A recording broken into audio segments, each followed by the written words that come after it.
Hi friends, welcome back to my channel. Today we're going to do the Gujarati drape. This is my interpretation of the Gujarati drape. There's gonna be a couple of things that are a little different. I'm using a Banarasi sari. It is super easy to drape. It's one of my favorite saris because the silk just falls.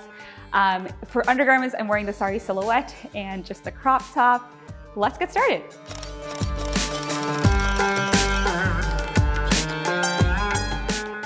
Let's quickly iron the entire sari to make pleating and draping that much easier. Once you're done ironing the sari, you want to pleat the pallu. So I'm just going to put it over this ironing board. You can use any flat surface. And let's take our pleats. So I'm just going to start pleating here and create another layer. And just keep doing that till we get to the other side. So I'm happy with this length. I'm going to pin it here and then fan out the rest of the pallu and iron it.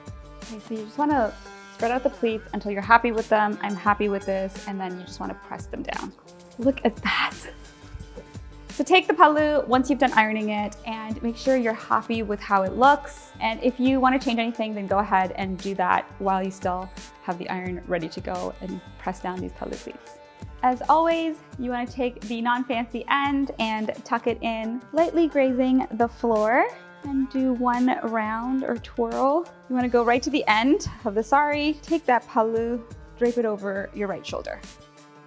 Then you want to just start pleating here. So again, always to the left of your belly button and start pleating. You guys can check out my video on how to pleat. Now, the authentic Gujarati drape, you should face your pleats this way. So they should face the right and not the left. I like to still do it to the left just because I like this part to look tighter and more, hugging your curves. So I'm gonna do it this way, but the authentic one is to face the other way.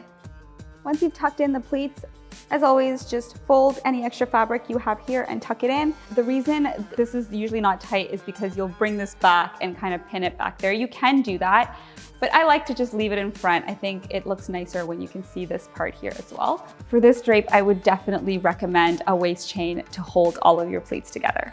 Thank you so much for watching. If there are any other drapes you'd like me to try out or show you guys, leave them in the comment box below. Give this video a thumbs up, subscribe, and I will see you in a future video.